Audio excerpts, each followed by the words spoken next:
Hello, my friends. Once again, some words to you from the Gospel according to St. Matthew, chapter 28, verse 17. We're speaking about a period after the resurrection of Jesus, which Matthew records just before Jesus' earthly ministry comes to an end, and tells us that when they, the disciples, saw him, they worshipped him, but some doubted.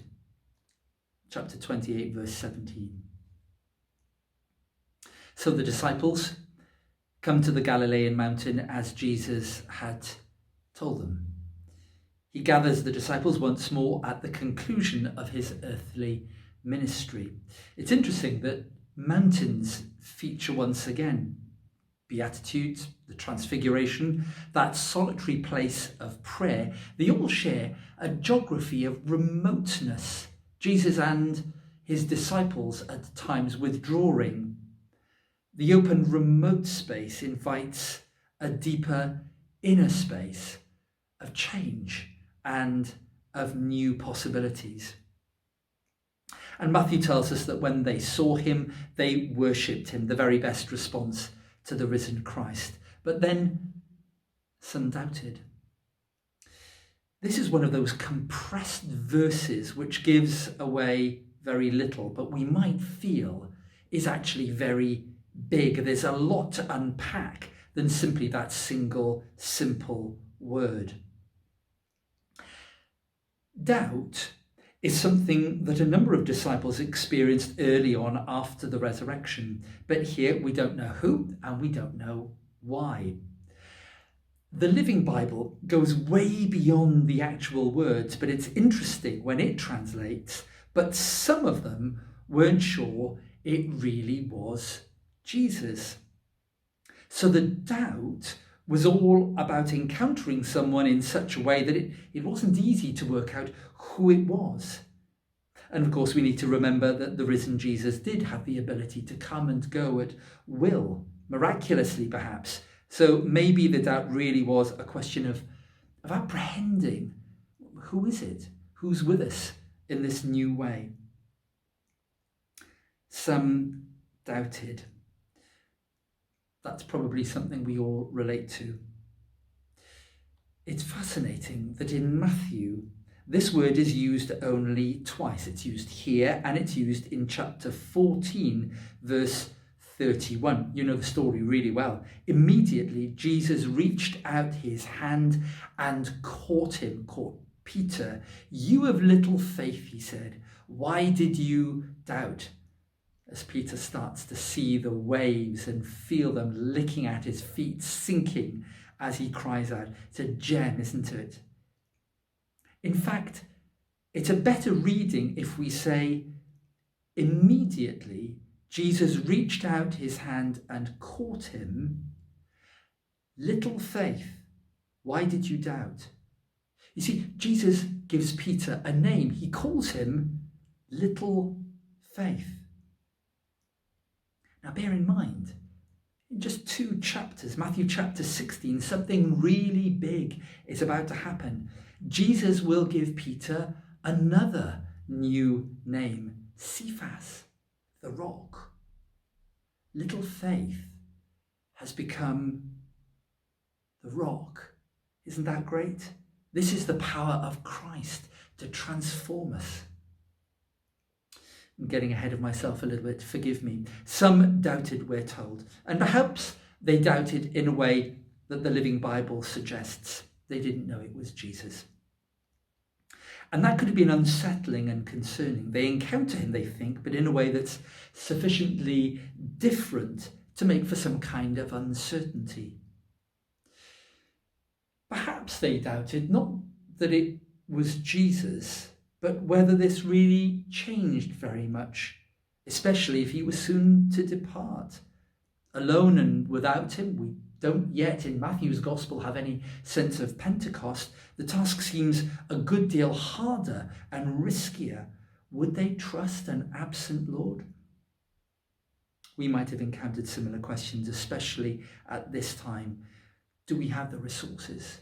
We know what the gospel is. We don't doubt him, but it's really hard, really hard. But there's a nice play on words going on here. It could mean pure and simple. Some doubted, and most translations use that word, but a number don't. Some of them have hesitant. Some were hesitant. And I wonder if Matthew intends this twofold meaning, because they are, after all, linked. The disciples could just be very hesitant. Pentecost didn't solve everything. It didn't make giants out of minnows in every case. Today is Trinity Sunday. We affirm that God is Father, Son, and Holy Spirit. We live and move and have our being in the communion of three persons and one God. This is our faith. And it's a living faith which grows and moves. It's not an edifice incapable of shift. And in the midst of what we're experiencing at the moment, we may feel at times a little bit like Peter, to whom Jesus said, little faith. We feel in the face of life's challenges at the shallow end of the faith pool. We may be wondering, where is God in all of this? We pray, we worship, we feel him near, but like the disciples, we doubt, we're hesitant. We're not sure that we have all that we need to do this kingdom thing.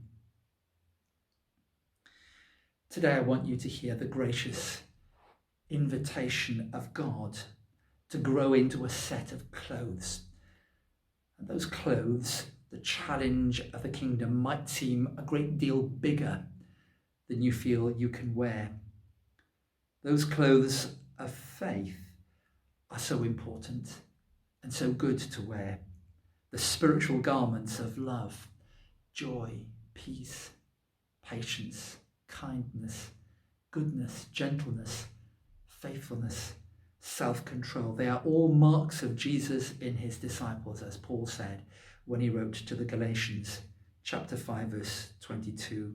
The seemingly big challenges that we face, just to keep going, to keep walking with God. These are the very things that God can use us to walk from faith, from doubt, into new trust. They're stepping stones which open the way before us to new belief in God. As I thought about our diocese, as I thought about us all this week, I wrote a prayer, and I now want to offer it for myself and for you and for your loved ones, for your families, for your church communities. Let's pray that we may inhabit those good clothes, those good garments, which help us to acknowledge doubt and to grow from it into new faith and trust in God. Gweddion, let us pray. Living, triune God, source of life and of all that is good and beautiful, to you be endless praise, Father, Son, and Holy Spirit. Lift us this week above the waters of doubt which threaten to overwhelm us. Draw us to yourself this day and lead us to the higher ground of hope and joy. For you reign in heaven and on earth, now and in all eternity. Amen.